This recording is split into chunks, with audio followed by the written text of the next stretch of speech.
Good morning to all the students. कैसे हैं आप सब? I hope you all are fine. So students, as you know that in the last lecture we have completed the topic that is physical properties of alkanes और आज हम start कर रहे हैं chemical properties of alkanes.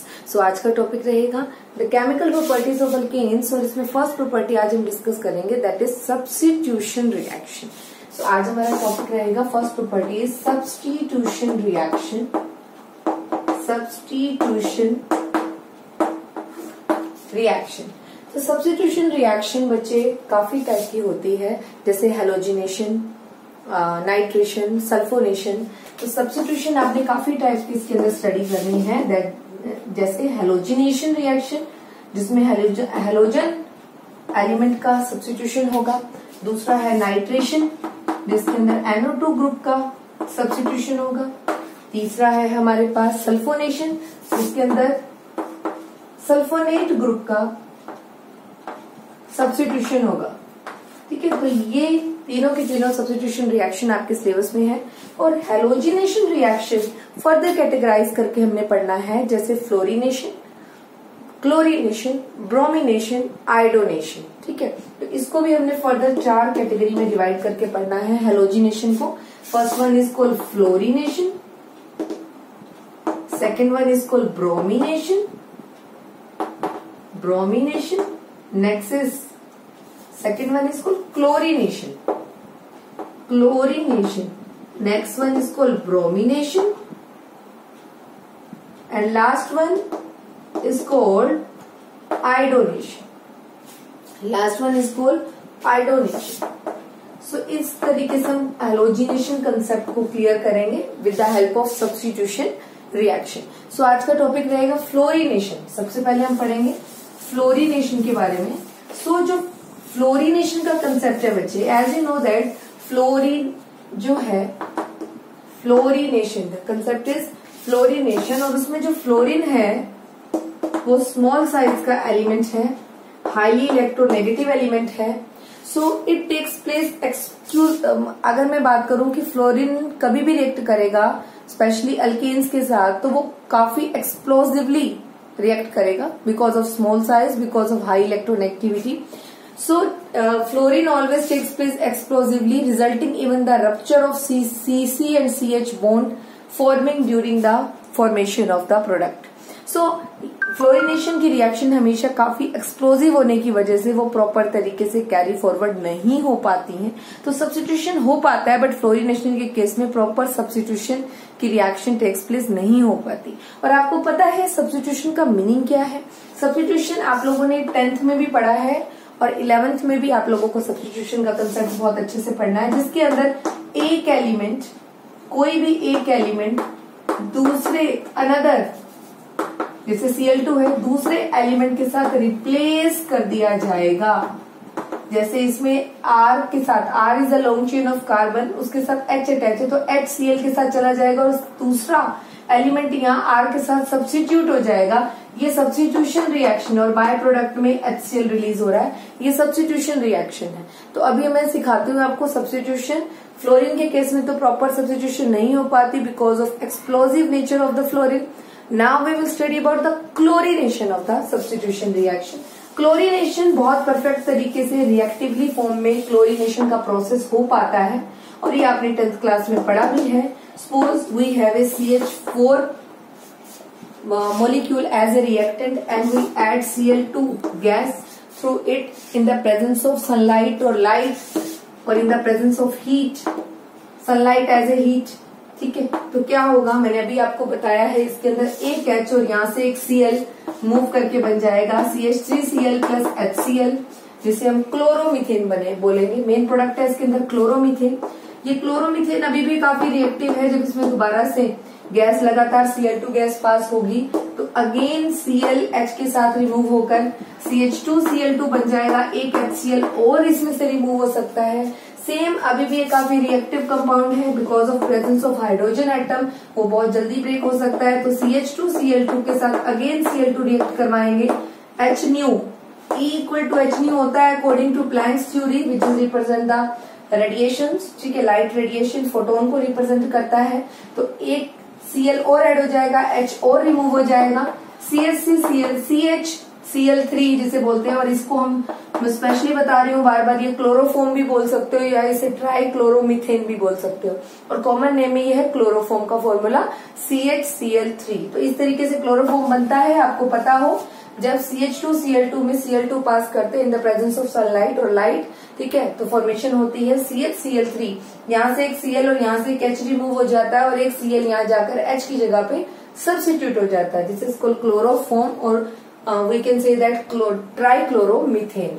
In this way अगर मैं बात करूं और किस तरीके से रिएक्शन टेक्स प्लेस हो सकती है, CHCl3 में अगर बच्चों में दोबारा Cl2 डालूंगी सनलाइट की प्रेजेंस में, CCl4 बन जाएगा, एक H Cl के साथ दोबारा निकल जाएगा, एक Cl और ऐड हो जाएगा, CCl4 बन जाएगा, ये होगा कार्बन टेट्राक्लोराइड, ठीक है। ये बहुत अच्छा एक गुड सॉल्वेंट की तरह काम करता है, ठीक है, लाइक वाटर, बट ये एक ऑर्गेनिक सॉल्वेंट है, ठीक है, इतना आपको पता होना चाहिए। तो during the reaction a mixture of different type of halogenated component are form as a product, ठीक है, these are completely called halogen derivative, monochloro halogen, dichloro halogen derivative, trichloro halogen derivative, tetrachloro halogen derivative. ये आपको नजर आ रहे हैं halogen के derivatives, mono halogenated compound, dihalogenated compound, trihalogenated compound, which is also called chloroform, you must remember, and tetrachlorohalogenated compound.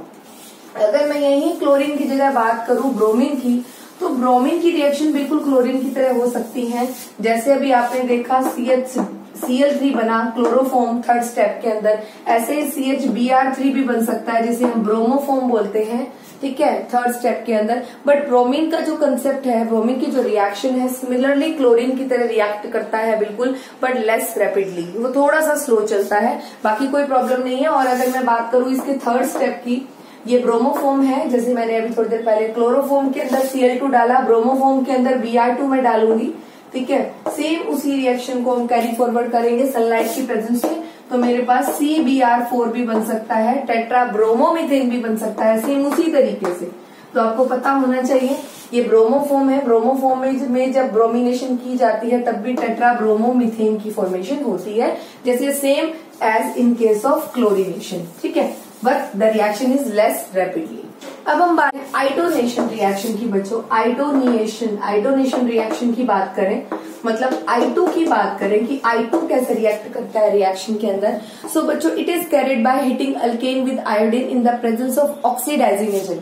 ये individually कभी react नहीं करता, इसको रिएक्ट करने के लिए जब ये मीथेन मतलब अल्केन के साथ कभी भी आयोडीन रिएक्ट करेगा तो हीट की प्रेजेंस में, और बेसिकली स्पेशली मैं बता दूं ये रिएक्शन बिल्कुल रिवर्सिबल नेचर की रिएक्शन होगी। कैसी रिएक्शन होगी?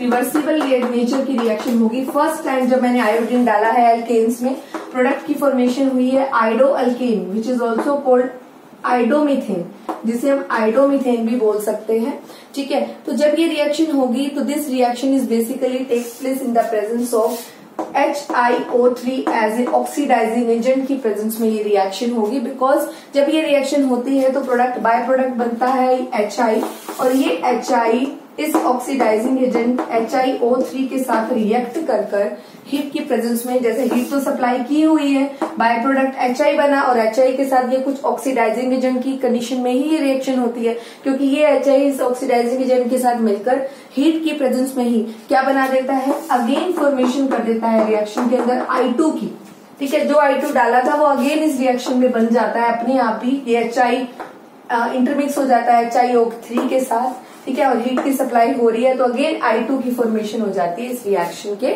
अंदर, ठीक है। तो इन द प्रेजेंस ऑफ HiO3 और मे बी HNO3 और may be in the presence of HGO which oxidise HI, जो HI को ऑक्सीडाइज कर देते हैं, और again HI is oxidised being a strong reducing agent, it will make a reaction reversible, जिसके कारण ये रिएक्शन रिवर्सिबल हो जाती है। और रिएक्शन के अंदर ये HI इससे रिएक्ट कर अगर HiO3 होगा तो HiO3 के साथ, नहीं तो HNO3 के साथ रिएक्ट कर फर्दर रिएक्शन के अंदर I2 की फॉर्मेशन हो जाती है। इतना आपको पता होना चाहिए, चाहे वो आयोडिक एसिड की प्रेजेंस में रिएक्शन हो बेटा, चाहे वो HNO3 की प्रेजेंस में रिएक्शन हो। HNO3 की प्रेजेंस में एक बाय प्रोडक्ट और मिल जाता है, NO2 गैस भी साथ में मिल जाती है हमें, बस इतनी ही बात है। तो आयोडीन भी बहुत अच्छे से सब्स्टिट्यूशन रिएक्शन शो नहीं कर सकता, because iodination especially takes place in the presence of some oxidizing agent, and this oxidizing agent react with the byproduct during the reaction and again form I2 in the reaction. So nature of the reaction is completely reversible. So this type of substitution will also not takes place very successfully. इतना आपको पता होना चाहिए, क्योंकि इस reaction आयोडोनेशन reaction का जो nature है वो रिवर्सिबल है. सो बच्चों, रिएक्टिविटी की अगर मैं बात करूं तो 4 हेलोजन की हम बात करते हैं, हेलोजिनेशन प्रोसेस की बात करते हैं. सबसे फास्ट हेलोजिनेशन होता है फ्लोरीन में, और रिएक्शन भी काफी क्या होगी रिएक्शन, जब मीथेन के साथ या we can say that alkane के साथ जब कोई भी हेलोजन रिएक्ट करेगा, either F2, either Cl2, either Br2, either I2, specially जब F2 रिएक्ट करेगा अल्केन के साथ, अल्केन का मतलब आप समझ रहे हैं, कोई भी ऐसा कंपाउंड ले सकती हूँ मैं जिसमें कार्बन और हाइड्रोजन या कार्बन और कार्बन के बीच में सिंगल बॉन्ड होगा. तो जब अल्केन के साथ स्पेशली हेलोजन रिएक्ट करते हैं और हेलोजन में फ्लोरीन रिएक्ट करता है, तो रिएक्शन का नेचर होता है काफी एक्सप्लोजिव. अगर मैं बात करूं क्लोरीन की, क्लोरीन स्मूथली रिएक्ट कर जाता है फास्टली. ब्रोमीन भी रिएक्ट करता है अल्केन्स के साथ बट स्लो रेट से, और आयोडीन रिएक्ट तो कर जाता है अल्केन से, बट आयोडीन जब भी रिएक्ट करता है तो वो in the presence of some oxidising agent in the presence of some oxidising agent काम करता है. और वो ऑक्सीडाइजिंग एजेंट क्या करते हैं, उसके बाय प्रोडक्ट जो होगा, जैसे हर केस में बाय प्रोडक्ट बन रहा है, HCl के वो Cl2 के केस में HCl बन रहा है, Br2 के केस में Br2 वो HBr बन रहा है, Cl2 के केस में HCl बन रहा है, और I2 के केस में HI बन रहा है. तो वो जो HI है वो ऑक्सीडाइजिंग एजेंट के साथ रिएक्ट करके रिएक्शन को रिवर्सिबल कर देता है. तो सबसे ज्यादा रिएक्टिविटी फ्लोरीन की, फिर क्लोरीन की, फिर ब्रोमीन की, और सबसे कम रिएक्टिविटी रहती है. रिएक्टिविटी तो फास्ट ही है, ब्रोमीन जैसी ही है, बट आयोडीन जो है वो रिएक्शन के अंदर रिवर्सिबल नेचर को रिप्रेजेंट करता है. तो इतना आपको पता होना चाहिए. ओके, तो ये था हमारा concept that is related to substitution reaction. So now हम बात करेंगे मैकेनिज्म. ये जो आपने सब्स्टिट्यूशन का कंसेप्ट किया है उसका मैकेनिज्म हम सीखेंगे. सो मैकेनिज्म जो है वो कितने टाइप का है या कितने स्टेप में खत्म होगा, 3 स्टेप में खत्म होगा. फर्स्ट जो हेलोजिनेशन प्रोसेस है, सब्स्टिट्यूशन के अंदर 3 प्रोसेस मैंने आपको पढ़ाने हैं. हेलोजिनेशन, हेलोजन 4 टाइप के हैं, फ्लोरिनेशन, ब्रोमिनेशन करनी है, क्लोरिनेशन, आयोडोनेशन. और जो हेलोजिनेशन का कंसेप्ट है उसका मैकेनिज्म मैं आपको करवाने जा रही हूँ. उसके बाद हमारा टॉपिक रहेगा नाइट्रेशन एंड सल्फोनेशन का. फिर हमारा टॉपिक जाके खत्म होता है सब्स्टिट्यूशन का. तो अभी हम मैकेनिज्म सीख रहे हैं हेलोजिनेशन प्रोसेस का. तो during the halogenation 3 steps are takes place during the mechanism. That is first one is called chain initiation step. Chain initiation step. And second one is called chain propagation step, or chain propagating step is also called chain propagating step. And last one is called chain termination step or chain terminating step. Chain termination step. So हमारा first step रहेगा अभी chain initiation step. तो chain initiation step में क्या करना है आप लोगों ने इस स्टेप के अंदर, आपको पता है जब मैंने रिएक्शन स्टार्ट आपको करवाई थी तो आपने मीथेन के साथ क्या लिया था बच्चों, Cl2 लिया था. मतलब जो रिएक्शन आसानी से हो गई थी वो Cl2 के केस में आसानी से भी और फास्टली हो गई थी, वो Cl2 के केस में हुई थी, क्लोरिनेशन के केस में हुई थी. तो हमारे पास जो प्रोडक्ट बना, एक HCl के साथ मूव करके HCl बना और साथ में जो अल्केन के साथ बना CH3Cl. ठीक है, तो ये जो रिएक्शन है सनलाइट की प्रेजेंस में हो रही है और some time heat is given also given to the reaction. Near about 523 to 773 kelvin की अबाउट हीट देनी पड़ती है रिएक्शन को करवाने के लिए. तो अभी हम क्या देखते हैं, step 1 means chain initiation step में सबसे पहले ये जो क्लोरीन है ये सबसे पहले विद सेम एटम होने की वजह से होमोलिटिक क्लीवेज इसके अंदर होगी. और ड्यूरिंग द होमोलिटिक क्लीवेज क्या होगा, ये जो एटम है ये ब्रेक करेगा और 2 रेडिकल की फॉर्मेशन करेगा क्लोरीन के. चाहे ऐसे लिखिए और आप लिख सकते हैं सेपरेट सेपरेट करके भी क्लोरीन को रिप्रेजेंट कर सकते हैं. तो 2 क्या बने, 2 फ्री रेडिकल बने after the homolytic cleavage of Cl2 molecule, because Cl2 molecule is the same in which same atoms are present. So homolytic cleavage will takes place. ठीक है, in the presence of sunlight, in the presence of sunlight के case में homolytic cleavage होगी. Basically जो sunlight है और heat है वो यहाँ दिखा सकते हैं आप फर्स्ट स्टेप के अंदर. ठीक है, तो इस तरीके से रिप्रेजेंट करेंगे। नेक्स्ट आ जाता है chain propagating step. Next step is chain propagating step. तो चेन प्रोपोगेटिंग स्टेप में आपने क्या करना है, ये जो मीथेन का मॉलिक्यूल है इसको लेना है और साथ में जो एक रेडिकल आपका बना है, कोई एक रेडिकल चूज करेंगे आप। जब रेडिकल डाला जाता है तो ब्रेकडाउन भी बिल्कुल रेडिकल की होमोलाइटिक वाला ब्रेकडाउन होता है। तो अब क्या होगा, मीथेन रेडिकल बन जाएगा जिसे हम मिथाइल रेडिकल बोलेंगे। इस कार्बन के ऊपर एक रेडिकल आएगा। होमोलाइटिक क्लीवेज क्या होती है, जिसके अंदर कोई भी एटम है वो एक अपना इलेक्ट्रॉन ले जाए और दूसरा एटम भी अपना इलेक्ट्रॉन लेके चला जाए। फिर फिश हुक एरो होता है, इस तरह की क्लीवेज होती है। तो मिथाइल रेडिकल बनेगा और साथ में जो है इसका H का रेडिकल और ये वाला Cl क्या बना देंगे, HCl बना देंगे। तो अब हमारा चेन प्रोपोगेटिंग स्टेप में बन गया मिथाइल रेडिकल की फॉर्मेशन हुई। मैंने ये मीथेन लिया, जो रिएक्शन के अंदर मीथेन था ये लिया, और जो फर्स्ट इनिशिएशन स्टेप में आपने क्लोरीन रेडिकल बनाया था उस रेडिकल को इसके ऊपर अटैक करवाया। रेडिकल ब्रेकडाउन हुआ मीथेन मॉलिक्यूल का और उस ब्रेकडाउन के बाद यहाँ पर एक मिथाइल रेडिकल की फॉर्मेशन हुई। ये जो मिथाइल रेडिकल बना, हमारा जो फॉर्म हुआ मिथाइल रेडिकल, ये मिथाइल रेडिकल क्या है तो ऐसे छोड़ दीजिए, या फिर क्या हो सकता है, पॉसिबिलिटी क्या है कि ये वाला जो मिथाइल रेडिकल है ये फर्दर इसके अंदर क्या डाल दिया जाए, इसमें दोबारा से Cl2 मॉलिक्यूल भी डाल सकते हैं। वही रेडिकल डाला है तो मैंने बताया है कुछ भी डालोगे तो उसकी क्लीवेज भी रेडिकल की फॉर्म में होगी, होमोलिटिक फॉर्म में होगी। दोबारा से Cl2 मॉलिक्यूल डालोगे तो दोबारा से रेडिकल, क्योंकि एक मिथाइल रेडिकल डाला है आपने, ये वाला रेडिकल डाला है जो इससे बना था, मीथेन से बना था मिथाइल रेडिकल। ये यहाँ का H और Cl यहाँ रिमूव हो गया, दोबारा से एक रेडिकल डाला है मिथाइल रेडिकल Cl2 के साथ, तो ये रेडिकल इस रेडिकल के साथ मिलकर बन जाएगा वापस से क्या बन गया, मीथेन मॉलिक्यूल बन गया। और HCl क्या निकल गया हमारा, सॉरी एक रेडिकल Cl इसके साथ जुड़ गया और ये दो Cl थे, एक Cl इसके साथ जुड़ गया, एक रेडिकल वाला Cl इसके साथ जुड़ गया, एक रेडिकल ऑफ क्लोरीन हमारा दोबारा से बाय प्रोडक्ट की तरह है। ठीक है, तो आप क्या देख रहे हैं, पहले स्टेप में आपने Cl2 लिया, उसको होमोलिटिक क्लीवेज करवाकर दो फ्री रेडिकल बनाए क्लोरीन के, एक क्लोरीन का फ्री रेडिकल मीथेन के ऊपर रिएक्ट करवाया। कभी भी कोई रेडिकल डालते हैं तो वो रेडिकल फॉर्म में, होमोलिटिक फॉर्म में ब्रेकडाउन हुआ।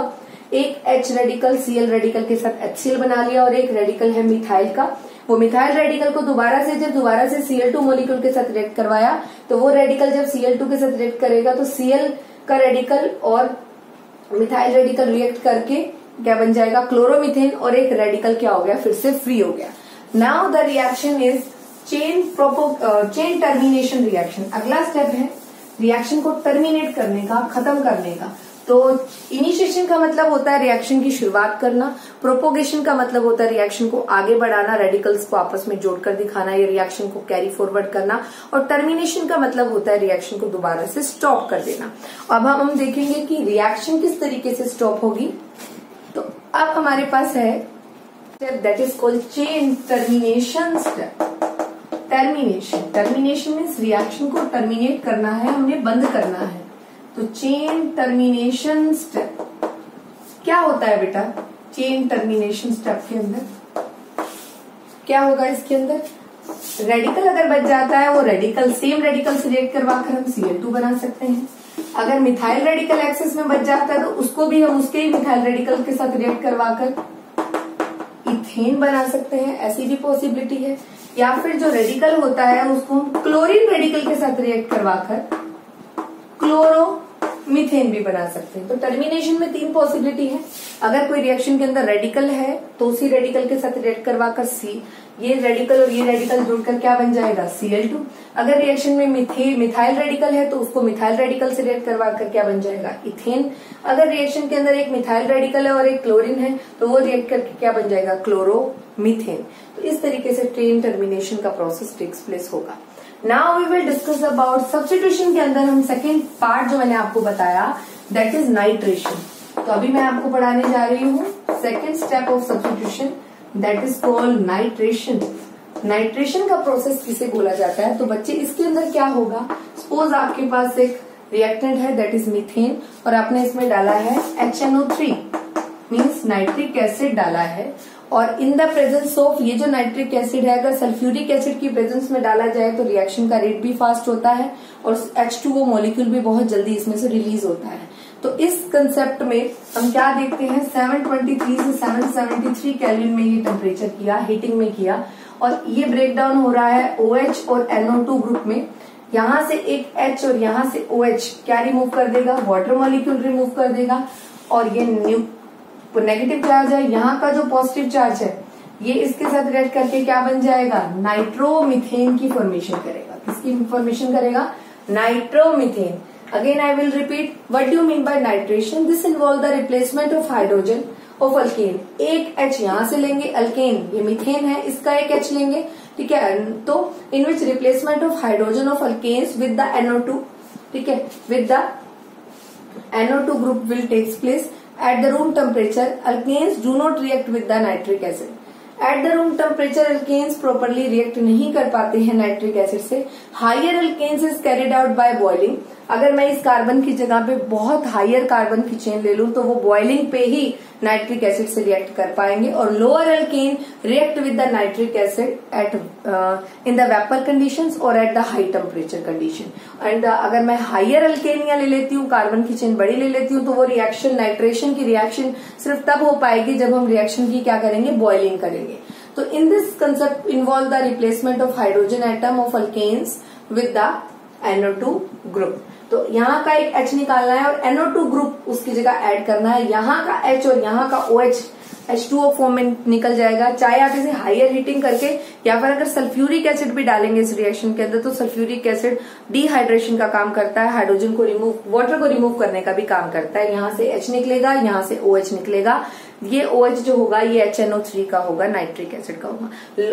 हायर एल्केन्स बॉइलिंग करेंगे जब नाइट्रिक एसिड की हायर एल्केन के साथ, तभी रिएक्शन होगी, और जो लोअर एल्केन्स होते हैं वो सिंपल हीटिंग और हाई हीटिंग पे भी रिएक्शन कैरी फॉरवर्ड हो जाती है। तो what is nitration? Nitration involve the replacement of a one hydrogen from the alkanes replace with NO2 group of HNO3. Simply this is called nitration process.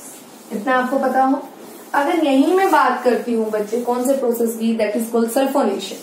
अगला है हमारा sulphonation. हमने एक एटम को दूसरी एटम की जगह सब्स्टिट्यूट करना है। जैसे हमने पिछले में क्या देखा, अल्केन का एक H हमने NO2 के साथ रिप्लेस किया, तो दिस इज कॉल्ड नाइट्रेशन। और अब हम करेंगे सल्फोनेशन। सल्फोनेशन में मैंने लिया C6H14 कार्बन की चेन ली, 6 कार्बन की, उसके अंदर क्या डाला, सल्फ्यूरिक एसिड डाला, ठीक है, ऑलरेडी स्ट्रॉन्ग एसिड है। अगर हीटिंग भी देते हैं 673 केल्विन के आसपास इसमें हीटिंग भी दी जाएगी। अगर हीटिंग देते हैं तो क्या देखते हैं हम, ये ब्रेक डाउन करिए, OH अलग हो रहा है, SO3H अलग हो रहा है, तो हम क्या देखते हैं इस रिएक्शन के अंदर, बट विल हैपन, क्या होगा, ठीक है, ये सल्फोनेट है और ये OH है, तो रिएक्शन कैसी होगी, यहां से OH और यहां से बेटा एक H, इस अल्केन का एक H और ये OH, ऑलरेडी सल्फ्यूरिक एसिड है और सल्फ्यूरिक एसिड एक डिहाइड्रेटिंग एजेंट है, तो ऑलरेडी क्या होगा, बाय प्रोडक्ट में H2O तो निकलेगा ही निकलेगा, यहाँ से OH और यहाँ से एक H। Simply we can say that alkane अल्केन का एक हाइड्रोजन रिप्लेस करना है हमने SO3H के साथ, तो यहाँ पर C6H14 है, यहाँ हो जाएगा C6H13 और साथ में SO3H। One hydrogen atom is replaced by, will replace by SO3H molecule, तो यहाँ SO3H आपको नजर आ रहा है। साथ में यहाँ का जो एक OH है और यहाँ से एक H वाटर फॉर्म में रिलीज हो जाएगा। जिस भी रिएक्शन के अंदर वैसे भी सल्फ्यूरिक एसिड होता है, सल्फ्यूरिक एसिड एक काफी अच्छा डिहाइड्रेटिंग एजेंट होता है, जो किसी भी रिएक्शन में प्रेजेंट होगा वहां से प्रोडक्ट साइड में वाटर मॉलिक्यूल को रिमूव करता ही करता है। तो इतना आपको पता होना चाहिए, दिस इज सल्फोनेशन। तो this involve the replacement of a one hydrogen of alkanes by the group of sulphuric acid, that is SO3H से रिप्लेस किया जाएगा अल्केन का एक हाइड्रोजन।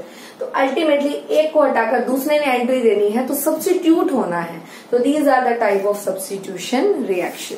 तो आज हमने सीखा बच्चों केमिकल प्रॉपर्टीज ऑफ अल्केन्स का एक ही point, that is called substitution. Substitution 3 type का हमने सीखा, halogenation, nitration, sulphonation. Halogenation 4 type का होता है, फ्लोरिनेशन, क्लोरिनेशन, ब्रोमिनेशन एंड आयोडोनेशन।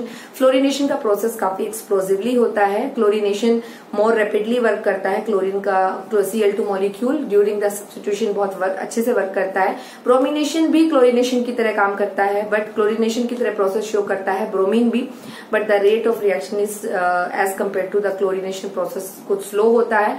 और आयोडोनेशन रिएक्शन का जो आयोडीन है वो during the iodination process reversible nature को रिप्रेजेंट करता है, तो रिएक्शन प्रॉपर नहीं हो पाती। उसके बाद आपने सीखा नाइट्रेशन प्रोसेस क्या होता है, रिप्लेसमेंट ऑफ या substitution of a 1 hydrogen of alkane by the NO2 group is called nitration. And what is sulphonation, तो substitution of 1 hydrogen of the alkane with the SO3H group के साथ substitute कर दिया, उसको उसकी जगह लगा दिया, उसको कहीं और बाय प्रोडक्ट रिलीज कर दिया। This is the process of sulphonation. ठीक है, सो स्टूडेंट्स आज के लिए इतना ही। In the next class we will discuss about the remaining chemical properties of the alkanes. Okay, do your work in a neat and clean way and the full dedication.